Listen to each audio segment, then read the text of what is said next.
மனுஷங்க பழைய ஏற்பாட்டு சட்டத்துக்கு சேர்த்த காரியங்களை மட்டும் இயேசு மாற்றிட்டாருன்னு மட்டும் கிடையாது. பழைய ஏற்பாட்டிலே எழுதப்பட்ட சில சட்டங்களையே நாம் இன்னைக்கு கை கொள்றது இல்லை. கவனிச்சிருக்கீங்களா? உதாரணத்துக்கு விருத்த சேதனம். பழைய ஏற்பாட்டில் ஒருத்தன் யூதன் ஆகணும்னா, கர்த்தருடைய ஜனத்தார் கூட்டத்தோடு சேரணும்னா, அவன் யூதனா பிறந்தாலும் சரி, மற்ற இனத்திலிருந்து யூதன் ஆகணும்னாலும் சரி, விருத்த சேதனம் இல்லாமல் முடியவே முடியாது. Circumcision. Whether you are born a Jew or you want to become a Jew, you have to be circumcised. ஆப்ஷனே கிடையாது, செஞ்சுதான் ஆகணும். நான் கேட்குறேன், இன்னைக்கு நாம் அதை செய்கிறோமா? கிடையாது. யாருங்க இதை நிறுத்துறதுக்கு அதிகாரம் கொடுத்தது? சிலர் சொல்லலாம் சீஷர்கள், பவுல். அவங்களுக்கு எங்க ஐடியா கிடைச்சது? இயேசுட்டு இருந்து தான் ஐடியா கிடைச்சது. ஓய்வு நாளுக்கே ஆண்டவர்னு சொன்னவர் சட்டத்துக்கே ஆண்டவர், இனி சட்டத்தை எப்படி கை கொள்ளணும்னு போதிச்சு விட்டு போயிட்டார். அதாவது விருத்த சேதனம் ஏன் இன்னைக்கு செய்யறது இல்லைன்னா அதுக்கு அர்த்தம் இருக்கு. முதல்ல இயேசுனுடைய அதிகாரத்தை புரிஞ்சுக்கணும், அப்புறம் தான் அவர் கொடுக்குற அர்த்தத்தை புரிஞ்சுக்கணும்.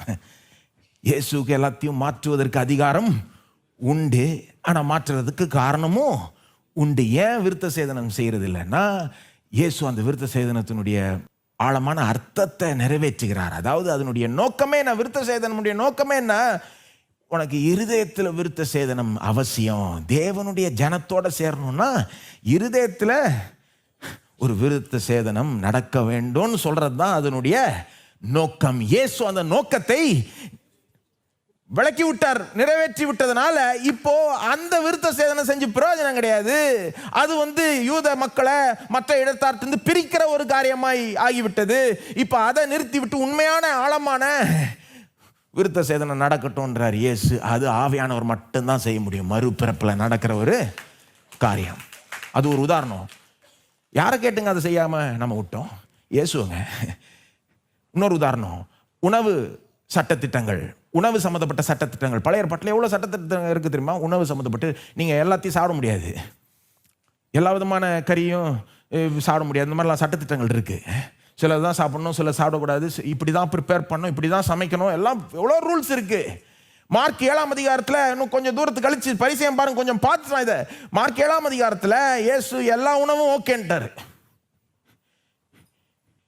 அவருக்கு அதிகாரம் உண்டு அதை சொல்றதுக்கு. ஏன்? முதல்ல அதிகாரம் இருக்குன்றதை புரிஞ்சுக்கோங்க. ரெண்டாவது விளக்கம், மார்க் 7 விளக்கம் கொடுக்குறாரு.